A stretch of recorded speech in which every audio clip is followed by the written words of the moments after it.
Welcome to this Tuesday edition of America Talks Live. I'm your host, Miranda Khan. It's election day today. Voters in New Jersey and Virginia head to the polls to elect a new governor, but it's the race in Virginia that has everyone talking. Could one race help determine the future of the Republican Party during next year's midterms? We're going to talk about that. Plus, House lawmakers meet for the second day to talk taxes, but can Republicans deliver those cuts in time for Christmas? We're going to talk about that as well.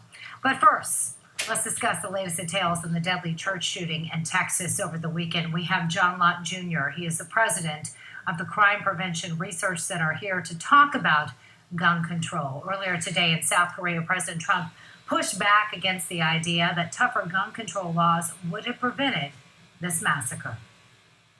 But I wonder if you would consider extreme vetting for people trying to buy a gun. If you did what you're suggesting, there would have been no difference 3 days ago.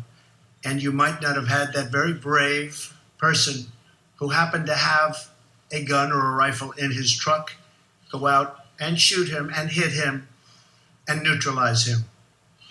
And I can only say this: if he didn't have a gun, instead of having 26 dead, he would have had hundreds more dead.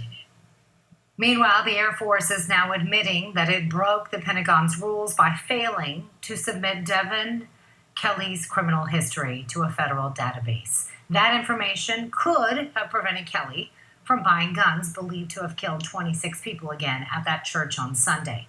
Back in 2012, Kelly was found guilty of assaulting his wife and child. He was sentenced to a year in confinement. Then in 2014, he was discharged for bad conduct. The Air Force says it's launching a review now of how it handled Kelly's case, and that's where we want to welcome in John Lott Jr. Again, he is the president of the Crime Prevention Research Center. He's also the author of the book, War on Guns, and we appreciate your time here on America Talks Live. Thanks for having me on. So, John, I'm just going to ask you point blank, did the Air Force did their mistake cost 26 people their lives? It seems likely that that's the case. What would have happened was if his name had been included in the database, he would have been convicted of perjury, very likely. He lied on his forms. That would have been 3 years in prison if he had been prosecuted. And he'd likely be in jail right now and not be able to go and commit this type of crime. Well, while some are pointing to the Air Force for dropping the ball, if you will, Senator Ted Cruz is slamming Democrats. He says he's calling them out for filibustering a bill he co-authored with Senator Chuck Grassley. Here's what he said. And it was aggressive legislation targeting felons and violent criminals to stop them from getting guns.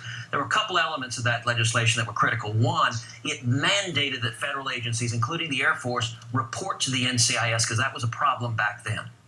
But two, and this is an even more critical piece, if it had been reported to the background database, when he went into Academy to buy these weapons, he lied on the forms. That is a felony to lie on those forms. And the Democrats filibustered the legislation that would have resulted in this shooter being in federal prison instead of murdering those innocents in that Texas church.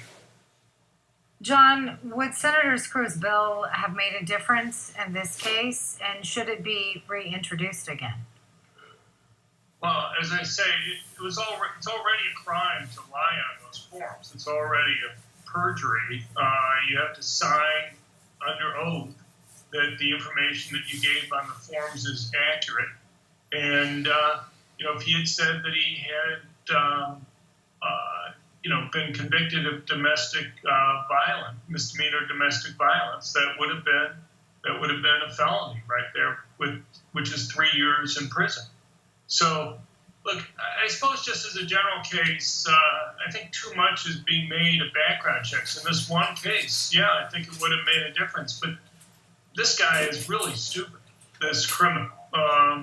You go and you look at background checks generally, and 99+% of the people who are stopped are false positives. They're not really the people that you want to go and stop. They're law-abiding citizens that simply have names similar to criminals. This guy wasn't as smart as all the other criminals. Criminals still get guns. They get them from other sources. They're not dumb enough, though, to know to go and buy it from a licensed dealer and going to get flagged if they have a criminal record. So, I mean, I have no problem with the bills as it stands, and if Senator Cruz thinks that he can make the penalties tougher or ensure that government agencies go and supply that information, that's fine.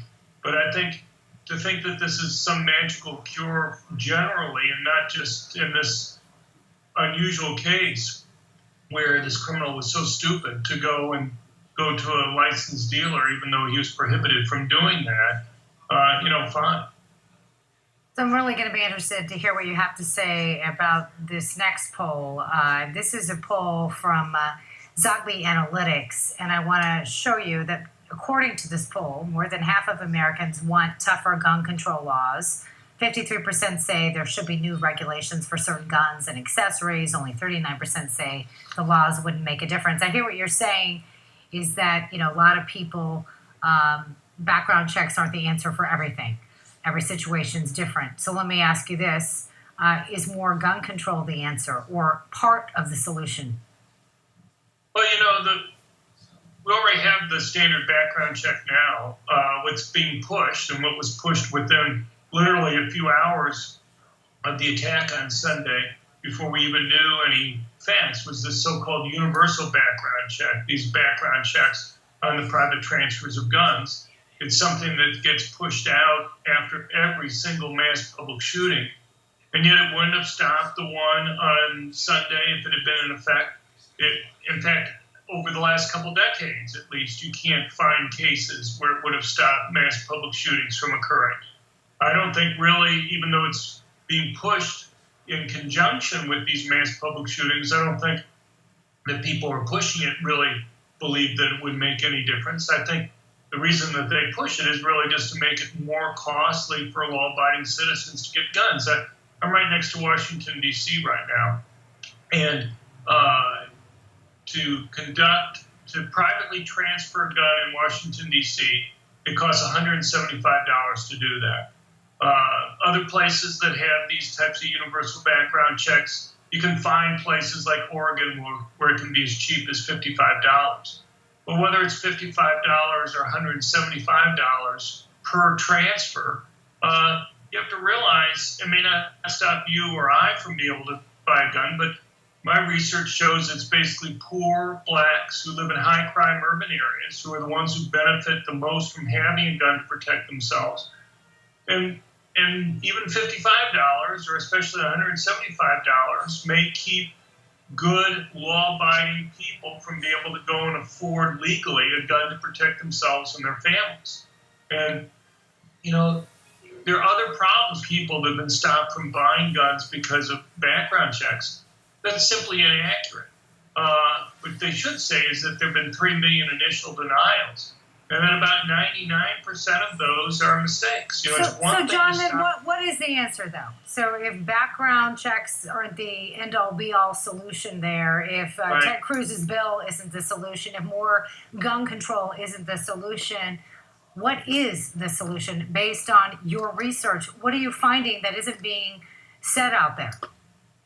Right. Well, I think what you need to do is to make it easier for people to protect themselves and to encourage them to be able to go and do that. Look, police are extremely important. Anybody who's read my research knows that I think police are the single most important factor for reducing crime. But the police themselves understand that they virtually always arrive on the crime scene after the crime's occurred. But what prevents the crime, though? You're saying having more police out there is going to prevent the crime? Well, I don't think it's particularly useful for these mass public shootings. You put an officer there in uniform, and if the attack's going to occur, they're going to be the first people shot at. It's kind of like a neon sign above them with they're in uniform saying, "Shoot me first." What I think we need to do is to encourage more people to carry permit-concealed handguns. It's great. But I hear what you're saying, and I hear what the president is saying, that more people could have died. At least that's his belief, and it seems like you seem to agree with that as well. But that's still not preventing the attack. That's not preventing the attack that happened in Las Vegas. It's not preventing, the shooting that happened at Sandy Hook. What's causing these people to act out like they are? Look, I can give you many cases where mass public shooters have explicitly in diaries or other places explained why they picked the targets that they did.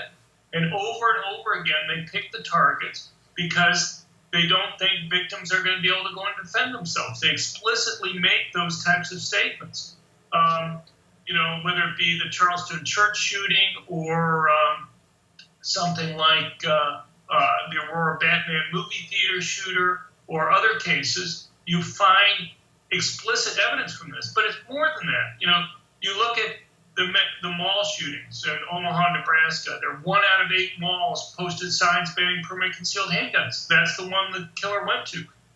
Kansas City malls, same type of story.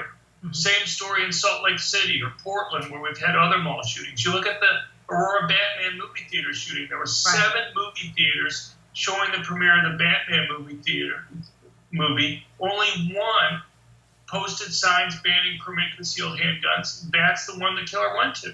And these are often not even the ones that are remotely close to them. And at some point, you have to say, not only do you have these explicit statements, but you have the statistical evidence that's there that just realize that these just can't be random types of events. John Lott Jr., we're going to have to leave it there, but I really do appreciate your time. Hope to have you back because unfortunately these are becoming more